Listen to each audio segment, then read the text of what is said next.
Welcome to Miss Kali Vlog. Samahan niyo akong pakinggan ang part 8 ng ating story. Muling naalala ni Seth ang mga nangyari bago pa man to makauwi sa misis niyang si Abigail. Sandy, hindi tama to eh. Mali to. Wika ni Seth sa dalagang katrabaho na si Sandy habang nakaupo si Seth sa kama. Inupahan kasi nila ay iisang bed space lang sa buong pag-stay nila sa lugar ngayon para tapusin ang malaking proyekto ng kumpanya. Nakaharap si Seth sa isang dalaga na nakasuot ng maiksing palda na blue at white na blouse. Maputi ito, makinis at balingkinitan ang magandang katawan. Umamin ang dalagang si Sandy kay Seth na noon pa to humahanga sa kanya. At ayon kay Sandy, gusto niyang sana man lang pumatol sa kanya si Seth. Kahit isang gabi lang, gusto niyang isuko ang katawan at dangal sa crush niya. Alam mo sir, lagi akong nagsiselo sa misis mo. Hindi ko na nga alam kung tama itong ginagawa ko o hindi eh. Pero sana naman mapagbigyan mo ko. Tatanggahan mo ba ako, sir? Tugon ni Sandy at sinimulang alisin ang kanyang palda at pang-itaas sa harap ni Seth.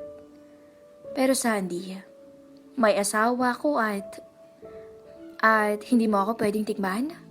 Prangkang pagsabat naman ng dalaga. Alam mo, hindi na naituloy ni Seth ang sinasabi dahil inalis na rin ni Sandy ang kanyang underwears. Napatulala si Seth sa kabuuan ng dalaga. Makinis talaga to at parang isang labanos na walang kahit anong sugat ang balat. Pansin ni Seth ang talagang balingkinitang katawan nito. At kung susumahin, ay pangkama talaga ang dating ng dalagang si Sandy. Isang babae na masasabi mong hindi sayang ang gabi mo. Palong-palo ika nga. Ipinikit ni Seth ang kanyang mga mata at nilabanan ang kanyang nararamdaman. Pero sa bandang huli, ay natalo ito ng sariling kahinaan. Agad niyang sinunggaban si Sandy at hinalikan. Naging marahas na palitan ang naganap. Hanggang sa hindi na nakatiis si Seth at pinaluhod ang dalaga. Sabay kinalas ang sintro nito at ibinaba ang pantalon. Akin muna to ngayon sir ah. Sorry na lang sa asawa mo. Ngiti ni Sandy at naalala ang sinabi ng isang kilala niyang tao na nagngangalang Mr. O. At ito ang kailangan niyang gawin ayon sa lalaki. Kaya ito siya ngayon, nagpapakasasa habang nakaluhod sa harapan ng kanyang boss na si Seth. Napasabunot na lang ang lalaki sa dalaga sa tindi ng tinatamasang alapaap ng oras na yun. Maya-maya pa ay tuluyan ang nawala sa katinuan ng dalawa. Tila gigil na inhiga ni Seth ang dalaga sa kama. Hindi na siya nag-aksaya pa ng oras. Gusto niyang masolo ng buong araw si Sandy na bumuhay sa kanyang natutulog na uhaw. Sandy, sorry, pero hindi kita titigilan buong araw. Akin ka lang ngayon. Nababaliw na sambit ni Seth. Tila nawala sa isip niya na may asawa na siya. Napangiti na lang si Sandy sa narinig at kusang ibinukas nito ang mga hita para tuluyang isuko ang lahat kay Seth. At sa isang saglit ay tuluyan nang umuga ang matibay na kama.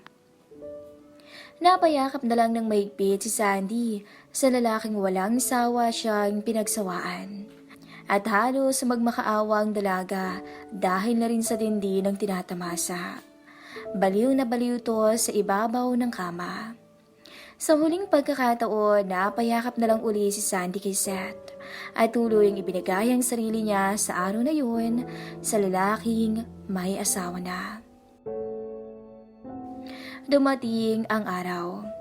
Isang plano ang matagumpay na naisagawa at gagana lang ang plano para sa dalawang tao na wala sa tamang wisyo ang pag-iisip. Sinabi ni Andrea na may dadaluhan lamang daw ito na malaking party sa probinsya. Si isang kaibigan niya na may birthday at gusto rin niyang magbakasyon sa Sorsogon. Naniwala naman ang mag-asawang Abigail at Seth. Dahil sa totoo lang, ay panahon na rin siguro para makapagsolo-solo naman silang mag-asawa sa kanilang bahay. Eksaktong pagbalik ni Andrea, ang mag-asawa naman ang pupunta ng Baguio para magbakasyon, para si Andrea naman ang magbantay sa bahay.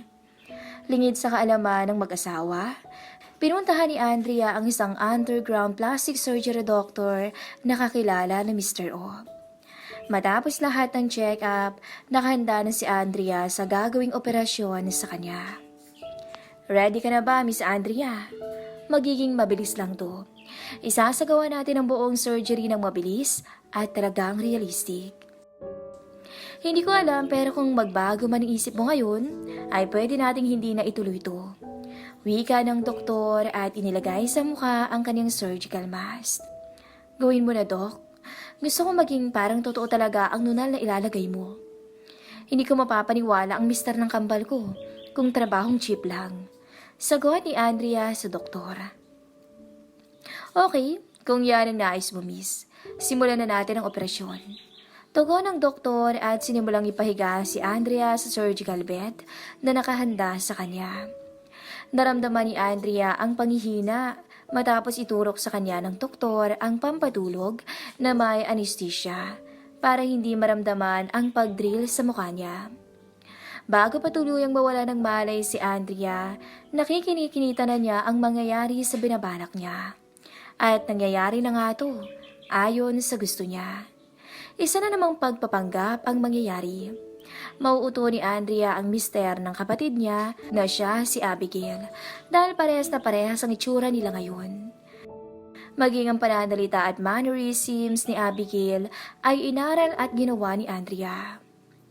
Dumating ang araw na palihim na nag-usap ang magkapatid.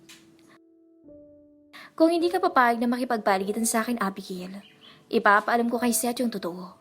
Pananakot ni Andrea sa kambal nang nasabi nito kay Abigail na gusto niyang makipag-swap ulit. Gusto ni Andrea na siyang makasama ni Seth sa Baguio, samantalang si Abigail ang maiiwan sa bahay nila bilang Andrea.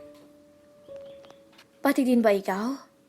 Tanong ng umiiyak nang si Abigail sa kapatid. Hindi naintindihan ni Andrea ang ibig sabihin ng kapatid at bagkus ay inuna niyang ipaalam dito na kapag nalaman ni Seth ang lahat, siguradong palalayasin siya nito at baka maghiwalay pa sila. Abi, pag-isipan mo. Gusto mo bang palayasin at hiwalayan ka ng asawa mo? No, ayoko. Kung ganun, alam mo na ang dapat gawin. Help me on this one, Abby. Umalis si Abigail sa loob ng salas dahil hindi niya na nakayanan ang ginagawang pambablackmail sa kanya ng kapatid. Iniiyak niya ang lahat sa isang sulok. Ang lahat-lahat. At wala na siyang magagawa pa kung hindi sumunod ulit kay Andrea dahil mahal niya ang mister niya. Takot siyang mawala ito sa piling niya. Sa kabilang banda, nakipagkita si Seth kay Mr. O sa isang tagong lugar sa Maynila. Nasa madilim silang lugar kung saan iniabot ito ang pera sa misteryosong lalaki. So, anong binabalak mong gawin? Tanong ni Mr. O kay Seth. Sa tingin ko, handa na akong sabihin kay Abigail lahat ng alam ko. Pero gusto kong pagbayarin ni Andrea lahat ng ginawa niyang kalokohan. So, anong nasa isip mo ngayon? Tanong ni Mr. O at napatingin sa kanyang kliyente. Kaya ako binalak na magbakasyon sana kami sa Baguio para sabihin kay Abigail ang lahat. At handa akong patawarin siya kahit anong mangyari. Alam ko yung si Andrea lang naman ang may pakana ng lahat ng to eh. So, handa kang patawarin ng iyong misis? Yes, Mr. O. Bahal ko siya. Kung ganun sa tingin ko, hindi mo na kailangan ng tulong ko. Kailangan kong tulong mo, Mr. O, sa huling pagkakataon. Ngumiti si Mr. O sa kausap. Hindi man aninag ang buo nitong mukha, kita sa ngiti nito ang gustong mangyari ni Seth. Gusto nitong magiganti. At sa pagkakataong to, kailangan niyang manalo. Hindi lang sa kambal ng asawa niya, kundi pati na rin sa kumpare niyang si Rick na nagpakasawang tikma ng maganda niyang misis. Matapos sabihin ni Mr. O ang alam niyang paraan, lumakad na si Seth papalayo. Maraming kailangan gawin si Seth, si Abigail, si Andrea at si Rick. Kailangan niyang tapusin lahat ng gusot sa mga taong to. Uunahin niya si Andrea. Kailangan niyang maningil dito. Naalala ni Seth ang kanyang pagkabata at kung paano siya pinalaking mabuti ng kanyang ama at ina. Istrikto ang kanyang ama samantalang isang napakabait na tao naman ang kanyang ina.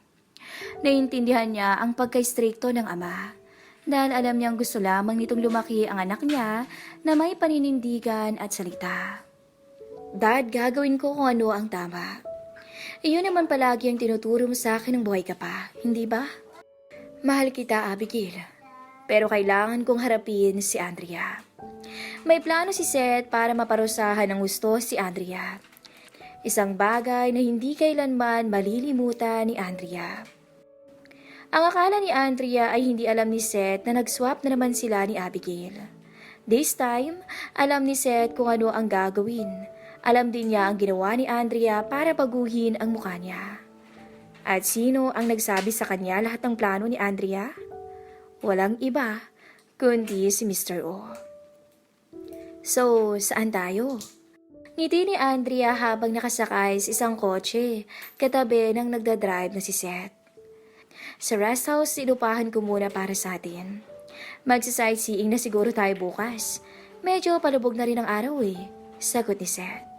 Okay, I love you, babe. Malambing na saad ni Andrea. I love you too, babe. Sa rest house tayo. Para naman masolo kita ngayong gabi. Ang tagal ko nang hindi nag-overnight sa kama kasama ka. Pabirong ngiti ni Seth sa katabi. Overnight? Oh my gosh. Pagsasawaan kaya ako ni Seth magdamag? Hindi ko alam na may ganito pala siyang side.